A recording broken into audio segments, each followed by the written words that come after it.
So, I know that this vlog is something you probably were waiting for, right?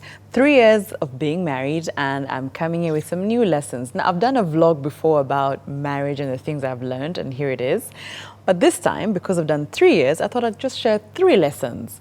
And this is what I truly believe from experience. So, I'm just going to share. It doesn't mean that this is exactly what will happen to you. Maybe it is, maybe you just learn from it, or you'll hear something totally different. It's fine.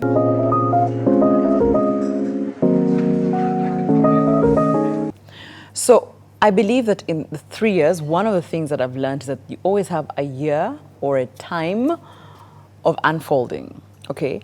Now I think this is the time when you've just gotten into marriage. Okay. I think this is when you're just pretty excited because you've been dating, you think you know each other, and the unfolding happens because now you're done.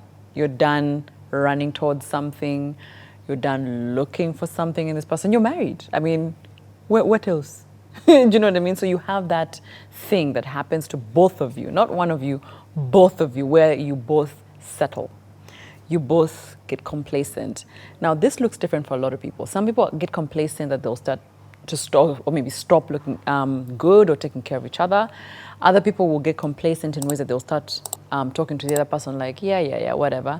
Other people get complacent that they will cease to be there. You know, when you're just there but you're not there, you're sort of like floating into another world. It happens. All of us get complacent differently. So the year of unfolding or years of unfolding happens.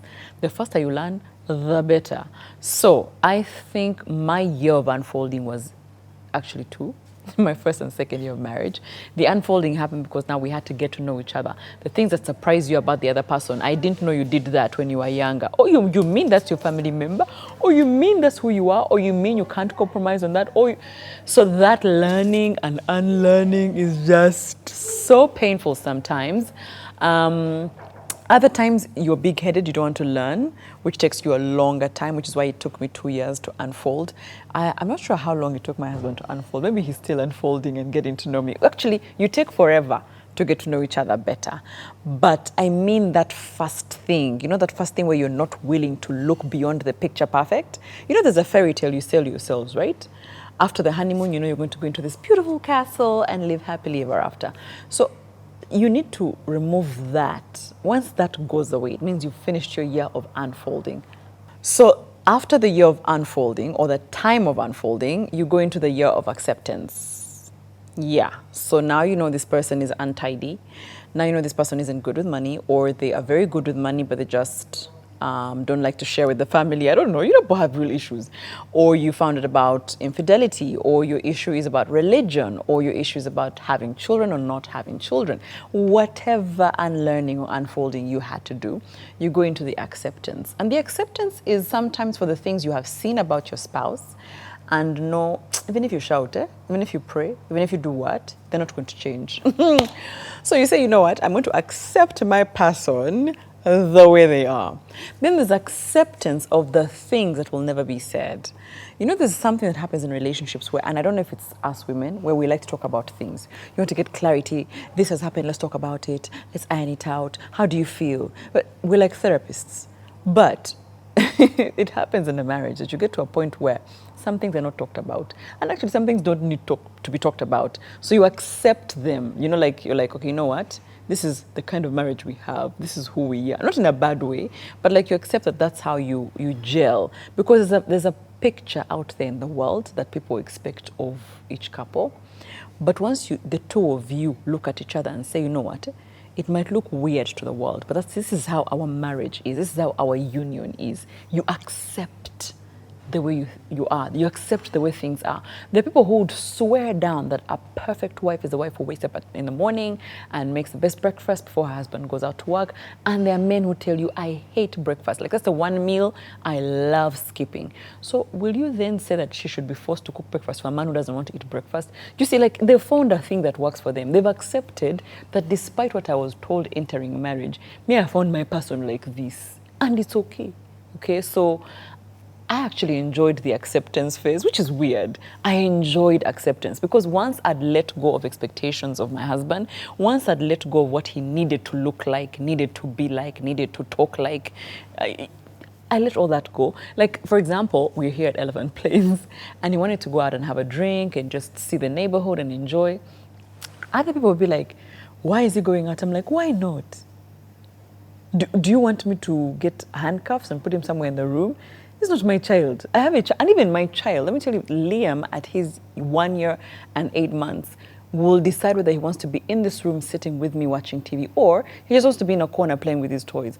I'm not supposed to tell him, no, give me attention, be with me. If you can't do that for your child, why are you doing it for an adult? So it's just to accept that this, for us, this is how we do things and we're comfortable and content with how we do things. So I loved the year of acceptance, okay?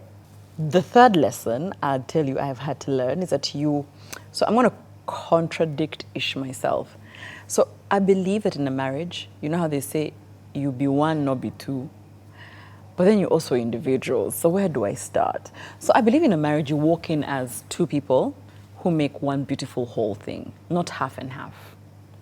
But when you get into marriage, you need to move as a unit. You can't be saying, me, let me thrive. You, I don't know your problems. I don't know why you're not being productive. I don't know why you're not doing things. It doesn't say if I were you, I think marriage, to thrive, you need to have something that helps the family move in one direction. Both your feet must be facing forward. If at this time it's me who's willing to face forward, help the other person face forward. Because there's a danger in excelling or going forward or succeeding or improving alone. Because you're going to look back one day and look at your partner and they have not gone a single stride. And guess who's going to have a hard time? You. You who thinks you've gone ahead, you who thinks for your businesses are thriving, you who thinks for me my career is amazing, but this person. So there's a reason you are a helper or there's a reason you're together. You're supposed to hold hands and say, where are we going? So in as much as you can be individuals, you can have your own things together. I mean, your own things as individuals. You say, he does this, I do this. But something has got to join the both of you. Some collateral, please, some damage. Just hold each other and go forward. I never used to believe my husband and I would do business together. I used to say, but you have your strengths, I have mine. You go do you, I do me. And I think for a long time he was also comfortable with that until we realized to go forward as a family, we need to move as a unit. We cannot be seen moving as separate individuals. We can thrive, but we also need to remember we are one. So if you can find a way to make that work, to make that gel, it'd be nice. Because for us, that's where our strength has been. That's where our restoration has been. Our healing in our marriage has been, is because we decided you are strong at this, I am strong at this. Now what can we as a family, do together? So you start talking about business ideas, you start talking about investments, you start talking about just holidaying, just stuff you want to do together. You start to create the thing for you as one, not separates. I hope I've not complicated your life. But I was just sharing the 3 lessons I've had to learn in the 3 years of being married. You can share yours in the comment section. Why you've been married 10 years, you've been in a relationship 15 years, whatever. Share with us. Bye.